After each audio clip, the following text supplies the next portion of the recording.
السلام علیکم دوستو، آج بات کرتے ہیں شیطان کے ماسٹر پلان کے بارے میں کہ وہ کیسے ہمیں گمراہ کر دیتا ہے اور ہمیں پتہ بھی نہیں چلتا کہ ہم گناہ کر رہے ہیں۔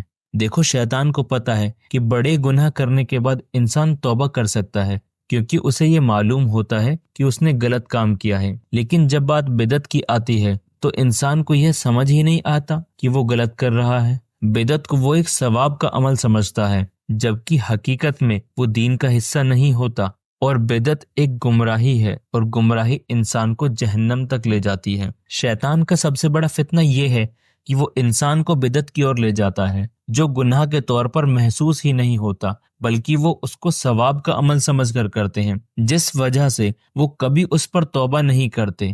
اور اگر انسان بنا توبہ کے اس دنیا سے چلا گیا تو اس کی اللہ کے یہاں بخشش نہیں ہوگی۔ نبی کریم صلی اللہ علیہ وسلم نے ہمیں یہ سمجھایا ہے کہ ہر نئی بات جو دین میں شامل کی جائے وہ گمراہی ہے، اور گمراہی کا انجام جہنم ہے۔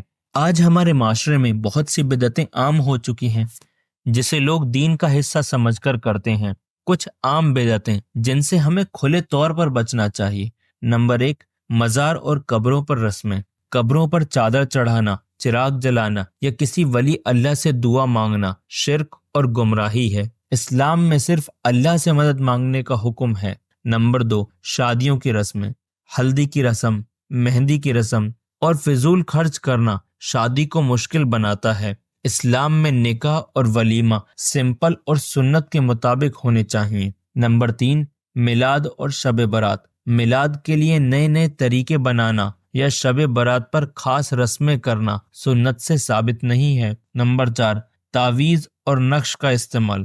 گناہوں سے بچنے کے لیے یا مشکلوں کے حل کے لیے تعویذ لینا یا نقش کا یوز اسلام کے خلاف ہے، اور یہ سب عمل کرنا شرک اور بدعت تک لے جاتا ہے، اور اسی لیے ہمیں چاہیے کہ کسی بھی سنی سنائی بات پر یوں ہی عمل نہ کریں، ہمیشہ قرآن اور حدیث کے مطابق چلیں، اور جو چیز ان کے مطابق نہ ہو اسے چھوڑ دیں، تاکہ ہدایت اور بخشش کا دروازہ ہمارے لیے کھلا رہے۔ نبی پاک صلی اللہ علیہ وسلم کا ارشاد ہے، جس نے دین میں کوئی نئی چیز شامل کی اس کا عمل رد ہے، اور شیطان کا سب سے بڑا ہتھیار ہے بدعت کو ثواب کا کام بنا کر پیش کرنا، تاکہ انسان اسے دین کا حصہ سمجھ لیں۔ یہ فتنہ انسان کو گمراہی کے راستے پر لے جاتا ہے۔ اللہ تعالیٰ نے قرآن میں فرمایا، اور یہی میرا سیدھا راستہ ہے، اس پر چلو اور دوسرے راستے پر مت چلو، ورنہ تم میرے راستے سے بھٹک جاؤ گے۔ اور پتہ ہے آخرت میں بدعت کا نتیجہ کیا ہوگا؟ جو عمل سنت کے مطابق نہیں ہوتے وہ قیامت کے دن رد کر دیے جائیں گے۔ جب انسان کے چٹھے کھولیں گے تو وہ دیکھ کر حیران ہوگا کہ ان عمل کا کوئی ثواب نہیں جنہیں وہ ثواب کا کام سمجھتا تھا۔ اللہ نے اس بارے میں فرمایا ہے، اور انہیں ان کے اعمال دکھائے جائیں گے، اور وہ کہیں گے، ہائے افسوس، ہم نے اپنے لیے کیا بھیجا۔ میں آپ کو ایک بار اور یاد دلا دیتا ہوں کہ بدعت سے کیسے بچنا ہے۔ بدعت سے بچنے کے لیے ضروری ہے کہ انسان اپنے اعمال کو ہمیشہ قرآن اور سنت کی روشنی میں پرکھے، دین کے ہر مسئلے میں علماء حق سے مشورہ کرے، اور ہمیشہ اصل شریعت کا دامن تھامے رکھے۔ مسلمان بھائیوں اور بہنوں، اپنی زندگی کا ہر عمل صرف اللہ کی رضا کے لیے کریں، اور اس کا طریقہ وہی اپنائیں جو نبی کریم صلی اللہ علیہ وسلم اور صحابہ نے ہمیں سکھایا ہے۔ ہر نئی چیز جو سنت کے خلاف ہو اسے ترنت چھوڑ دینا چاہیے۔ صرف اللہ کے یہاں وہی عمل مقبول ہوگا جو سنت کے مطابق ہو۔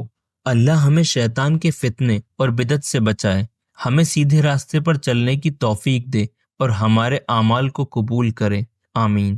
اور ہاں، اس ویڈیو کو زیادہ سے زیادہ لوگوں تک پہنچانے کی کوشش کریں۔ ہو سکتا ہے آپ کے ایک شیئر کی وجہ سے کوئی بدعت سے بچ جائے اور صحیح راستے پر آ جائے۔ اس کا ثواب نہ صرف اس شخص کو ملے گا بلکہ آپ کو بھی صدقہ جاریہ کا اجر ملے گا انشاءاللہ۔